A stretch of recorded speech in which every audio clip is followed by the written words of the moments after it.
Good morning, soldiers. Today we're going to be taking a much closer look at the futuristic version of the XM8 in Black Ops 2, otherwise known as the M8A1.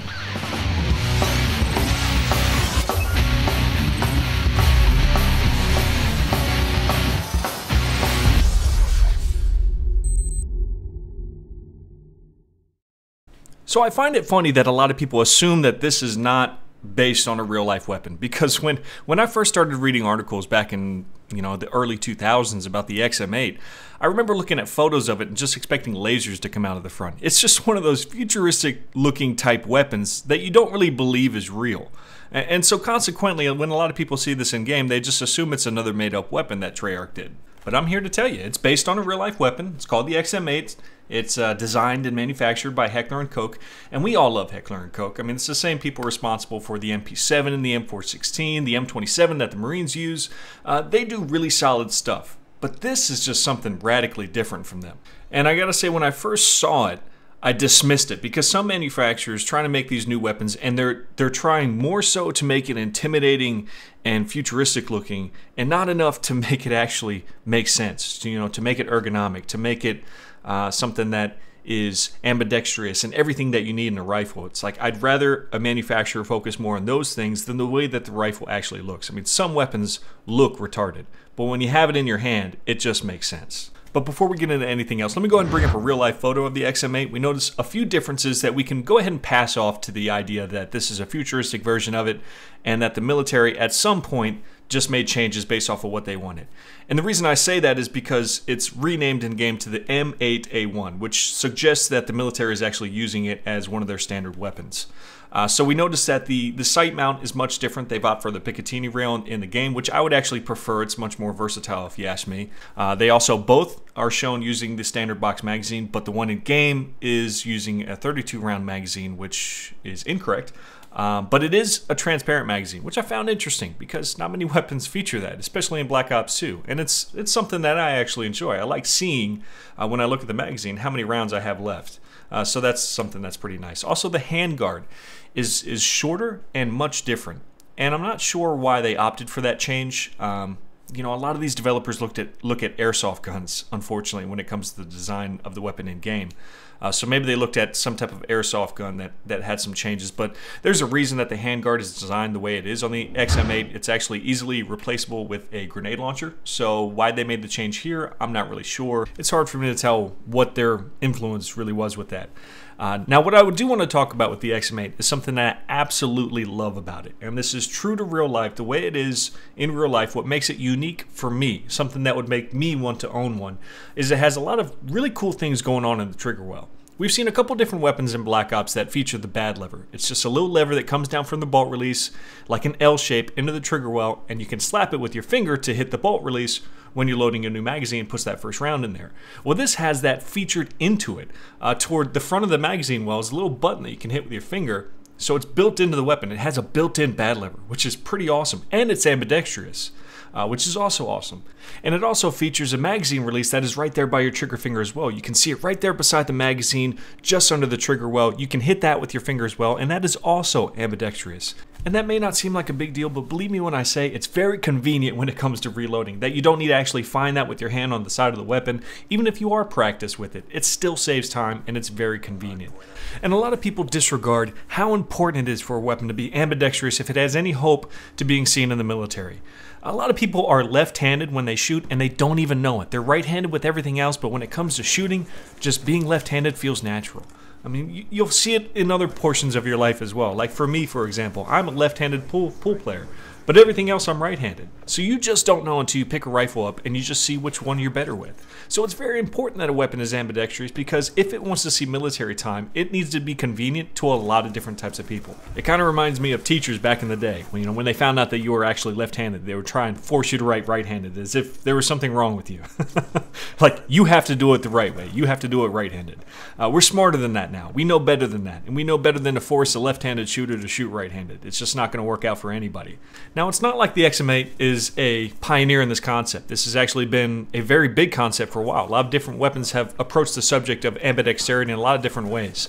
The RFB and the F2000 have the forward ejection port, and a lot of interesting ways of going about this, but I appreciate the way that the XM8 approached it. It's very unique, and I do like it.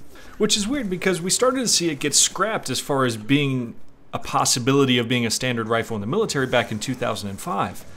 And it was kind of put on the shelf for a while over there at Heckler & Koch, and then it participated in the SCAR competition in 2007, and it kicked some ass, and now the military's like, well, maybe we want to see more from this. So I'm not sure as far as what we're going to see from this weapon in the future. I'm not sure if it's ever going to become a standard or not. All I know now is that it's an interesting weapon, and that it doesn't currently have a home. Now, as far as how it performs in-game, we notice something right off the bat, that it's a 4-round burst. And that's interesting, because burst modes typically aren't that supported in the military. I mean, with my M16, I can count on one hand how many times I've switched that thing into burst mode and actually fired it, at the range or otherwise. It's just, it's one of those modes that's kind of there. And in almost every situation, semi-automatic is going to work better. Now, the 4-round burst mode is actually something that's not featured on the XM8 at all. It only has 2 firing modes, and that's semi-automatic and full automatic. So where the military got in their heads sometime in the future that a 4-round burst mode would be awesome, I don't know. But I can tell you that it does make for some very unique gameplay, because this thing is just like a razor. It just cuts right through the enemy, doesn't move at all as far as recoil. That's why I suggest fitting it with an ACOG if you're going to be going without the select fire mode. It does fire around 760 rounds per minute within the burst, which is pretty average with assault rifles, but here's what's unique about it. When you put the select fire on this thing, it actually fires faster. And that doesn't make a whole lot of sense. I mean, usually a weapon fires as fast as it fires unless it has some type of unique feature, like the hammer or the AN-94, but that's not the case here. So it does fire a lot faster, around 900 rounds per minute when you're in fully automatic mode. And I did something here. I wanted to show you how my game style changed once I used the select fire option, and I did something that I don't normally do with other weapons that I use select fire with, and that's the fact that I switch back and forth. So when I come to an area that's going to have a longer engagement, I go ahead and keep it in burst mode, and when I come to an area of engagement that's going to be closer, I switch it to full auto mode. And that's something I don't normally recommend because you get yourself into trouble, but I'm telling you, it makes this weapon a jack of all trades, because when you're in fully automatic mode, the recoil is significantly higher. So it is going to make it more difficult to take those people down at a range, but all you got to do is hit that button, man, and you're down to almost no recoil whatsoever again. So I get these messages from people, and it's a message that I've gotten on a few different occasions, and it's somebody asking me, hey man, I want a weapon that's good in close quarters, mid-range engagements, and long-range engagements. What would you recommend? I want a weapon that has it all. And I kind of laugh at it. I think it's silly because Treyarch needs to keep weapon balance in mind, and anything that's good in long-range engagements has some type of weakness in close-range engagements and in between. It's just the nature of balance. But when it comes to this weapon, I can't think of any range that it's not effective in when you use the select fire option. Up close, keep that thing on full auto. You're firing at 900 rounds per minute, doing a 3-shot kill up close, 5-shot kill at a distance, and for those longer range engagements, take it off full auto mode, put it on burst mode, and you're razor accurate. At what range is this not effective? And it kind of had me ask myself, why is this weapon not more popular than it currently is? And I just don't have a good answer for that. I mean, and another thing I love about this weapon is the iron sights. It reminds me a lot of the M14 in Black Ops 1. Just very clear iron sights. So I felt I didn't even need to waste an attachment on sights. I mean, maybe if you're specifically using this thing for burst mode, you would opt for the ACOG, so you just have a clearer sight when you're taking people out at a distance. But if that's not the case, and you are looking to maybe rush a little bit with this weapon with the select fire option, I mean, you're looking at some of the clearest iron sights in the game. I love them. So I just don't understand why this isn't more popular than it currently is. I mean, even if you leave it in full auto mode, if you're using the select fire option, you're looking at an assault rifle that fires at 900 rounds per minute and has a 32 round magazine, which is higher than the average within the assault rifle class.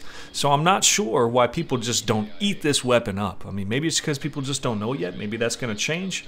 But I don't understand why this isn't more of a competitive rifle than it currently is. I mean, part of me thinks it's the SWAT 5.56's fault. The SWAT 5.56 is the other burst weapon within the assault rifle class, and it comes on very early. So when people come across this weapon, they're like, oh, another burst weapon. I'm good.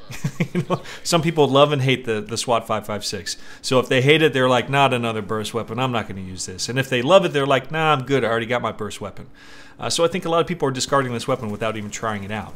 And now, if you have tried out the M8, I want to know what you think of it. You know, what's stopping it from being one of your favorite weapons? And if it is one of your favorite weapons, what do you enjoy most about it?